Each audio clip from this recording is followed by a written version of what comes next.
We all know that we're living through challenging and troubling times. We're in the midst of a pandemic. Cities and whole countries are being locked down for months on end. People are losing their lives, their jobs and their businesses. Mental illness and suicide are on the rise, and the debt that is being built up will take generations to pay off. Censorship and polarisation seem to be the new norm, with nuanced debate and mutual respect giving way to a pro versus anti, with us or against us mentality that has a chilling and deeply divisive effect on our previously open and tolerant societies. But far more disturbing than any of these troubling things is that we stand on the brink of a civilisational change that is so far-reaching in its consequences and so profound in its implications that few are able to discern the imminence of the danger or to fully comprehend the Rubicon that we are about to cross and the dystopian world that awaits us on the other side. How is this fundamental change being ushered into being, you ask? Through sleight of hand, through misdirection, and through the introduction of the seemingly benign vaccine passport. Such a claim seems extraordinary, and you would be right to be sceptical. But please allow me to explain. Most of us living in democratic societies today have been born into freedom. We've simply never known anything different. Now, liberal democratic societies are certainly not perfect, but we are essentially free to live the lives we choose, go where we please and behave as we wish, except where our actions are expressly prohibited in law, such as stealing, committing acts of violence or taking another's life. But we've not earned the freedoms we've enjoyed. They've been handed down to us by successive generations who wrestled them from the hands of monarchs and tyrants, who campaigned, fought and died so that we could enjoy the freedoms that we now possess to live the lives we choose. Yet today we stand on the brink of having these priceless, hard-fought freedoms stolen from us as we look the other way, of relinquishing them without resistance or debate because we are told we have no choice but to accept vaccine passports if we want to get some semblance of our old lives back. At first glance, accepting vaccine passports into our daily lives may seem like a trivial change. After all, many of us have already become accustomed to scanning QR codes as a condition of entry into restaurants and shops. But do not be fooled. The universal adoption of vaccine passports is not a trivial change. It is no less than a fundamental inversion of what is meant by freedom in democratic societies, and it will facilitate a radical restructuring of our civilization. No longer will your personal freedom be expansive, constrained only at the periphery by long-established and mutually agreed laws. Instead, what will remain of your freedom will be limited to those things that you've been given explicit permission to do by some unseen algorithmic power mediated through the screen of your smartphone, one green tick at a time. Let me say this again, for it is critically important to understand. Today, we are essentially free to do anything we choose except where our actions are prohibited in law.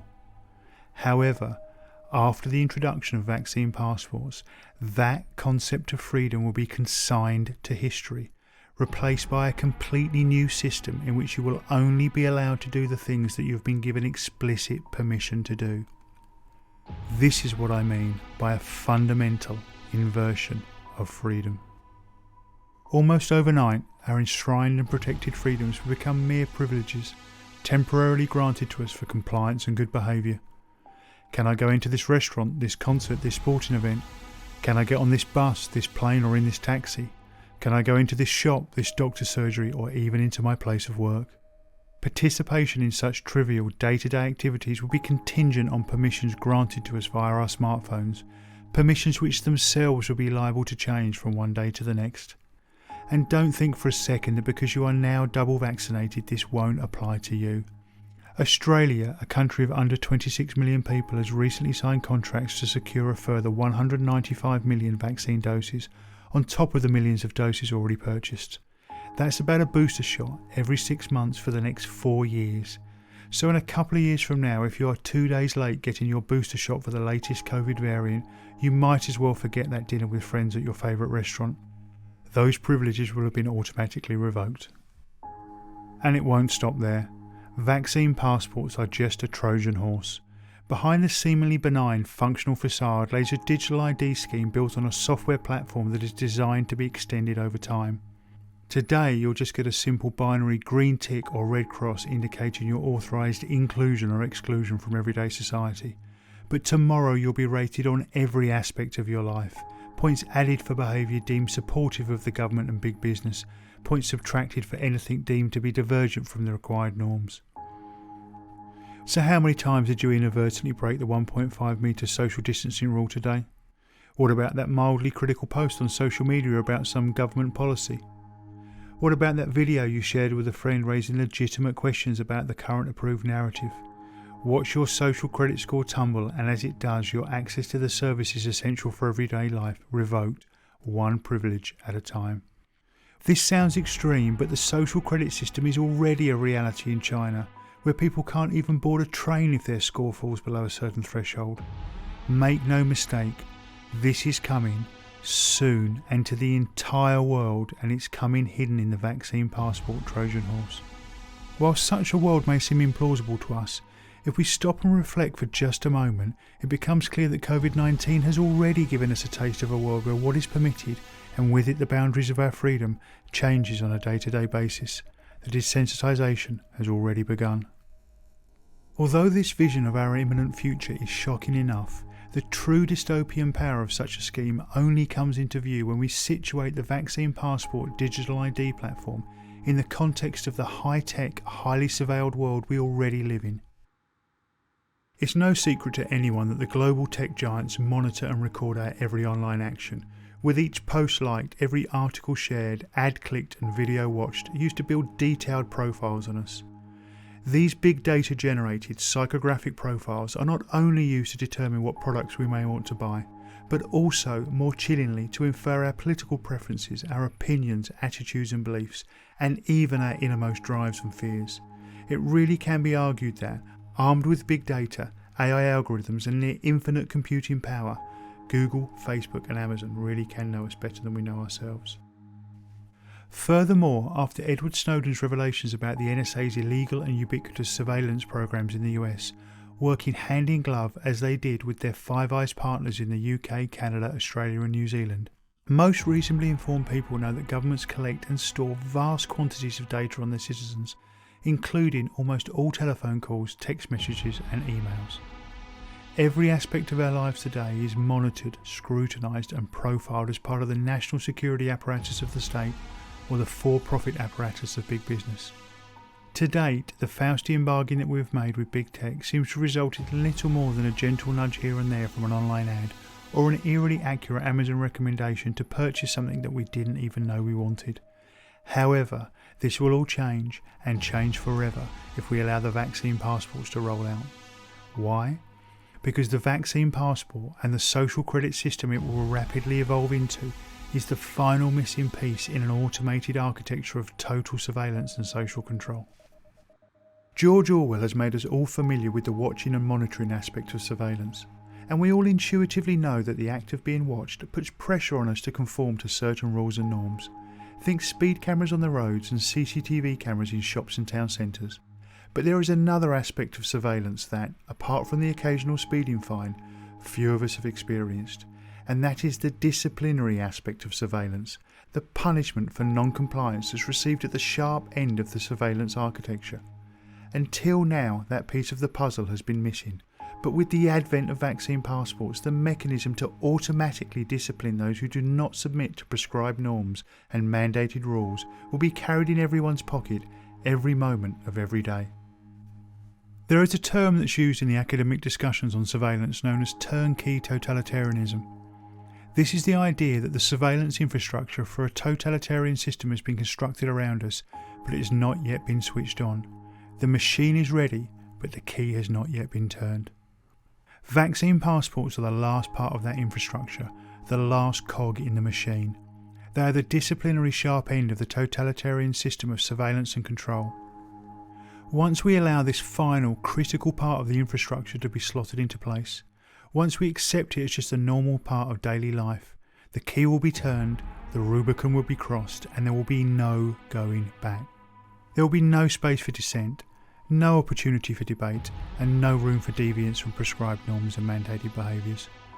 And as the crucially important space for debate, difference and non-conformity disappears, so too will the possibility of ordinary human beings collectively steering the direction we want our societies to go in. The machine will be on, eternally and automatically watching, profiling and scoring, guiding our behaviours and, when necessary, punishing. We will be forever at the mercy of our masters, those with the key to the machine, those who keep score, and those who set the rules, those who decide if we are deserving of a green tick or a red cross, those who decide whether we can be included in society or pushed to the precarious margins of existence. If we allow this to happen, it will be, as Aldous Huxley termed it, the final revolution. There will be no coming back from it. Freedom, as we have known it all our lives and for generations before us, will be extinguished forever for all but the privileged few at the pinnacle of the pyramid. In time, maybe in a generation or two, we will be so conditioned by the continuous gaze of surveillance and the rewards and punishments that it will automatically issue, that we'll simply police ourselves, self-monitored, self-censored and submissive. The freedom we enjoy today, even the very idea of freedom as we conceive it now, will become all but unthinkable to our children and all the generations that follow. It is said that totalitarianism is, first and foremost, the extreme focusing of surveillance devoted to securing political ends. Under the cover of COVID-19, without debate, discussion or informed consent, we're about to let a new totalitarian world of total surveillance, control and compliance be ushered in, welcomed by many in the name of doing their part in the battle against the virus. It is tempting to think that those of us living today in our high-tech, media-saturated world are far too informed and far too smart to have such a trick played on us. Yes, people may have fallen under the spell of fascism and totalitarianism in the past, but we are simply far too sophisticated to fall into such a trap.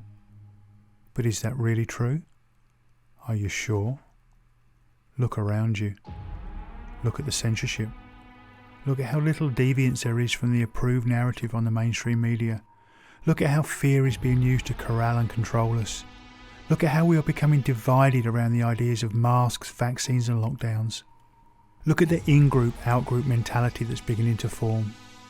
Look at how far we've come in less than 2 short years. When the scales are peeled from your eyes, the propaganda and control become all too clear. The destination laid bare for those willing to see. Given the gravity of what I'm suggesting, I ask you now to pause for a moment and consider this. For centuries, perhaps millennia, the torch of freedom has been passed from generation to generation, often paid for with blood. The flames of that torch fanned by the hands it passed through. Those of us alive today who are fortunate enough to live in democratic societies now hold that torch. Now imagine yourself looking into the eyes of your parents, your grandparents and all the generations before them stretching back through time.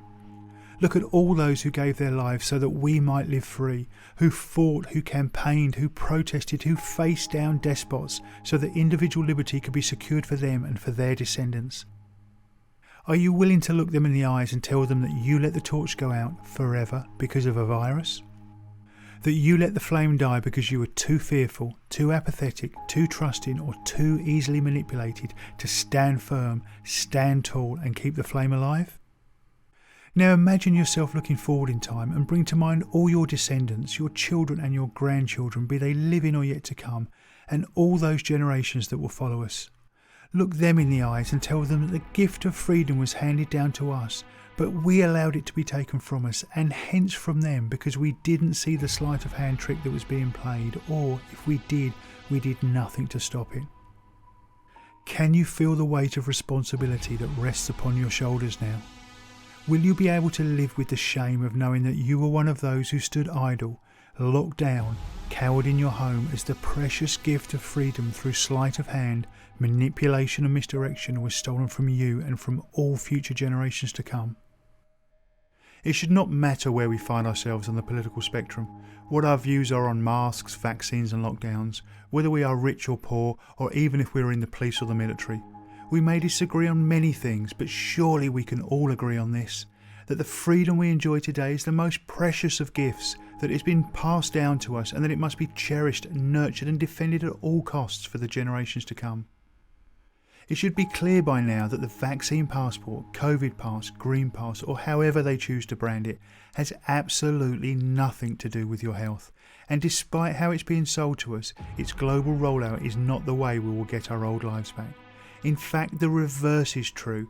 Vaccine passports are the perfectly engineered gateway for creating a completely new type of controlled and surveilled society, the likes of which we have never seen before. Therefore, under no circumstances, no matter what pressure is applied to us, must we allow vaccine passports to be introduced. Make no mistake, we stand at a pivotal moment in history, like the Spartans at the Battle of Thermopylae or the young men and boys on the beaches of Normandy. The true scale of what is at stake cannot be overstated. But this is not a message of fear and division. This is a message of hope, and it is a message of unity. I share this as my way of sounding the alarm, of calling attention to the imminent danger we all face. We are born free, sovereign beings on this beautiful earth. We are all brothers and sisters. We are one human family regardless of colour, creed or nationality. No weapons need be forged, no ramparts stormed, no buildings razed. We simply need to stand up, to stand united and say enough is enough. We've seen through the tricks, we see the plan clearly now, and we will not allow our freedom to be taken from us. The torch of liberty will not be extinguished, not now, not ever, and certainly not on our watch. Our moment has come to defend it for all future generations, to fan its flames and to pass it on intact and invigorated to the generations that follow us. To our descendants we must say, in unison, we will not let you down. If this message resonates with you, I ask you to share it with your family and friends, for the time to act is now.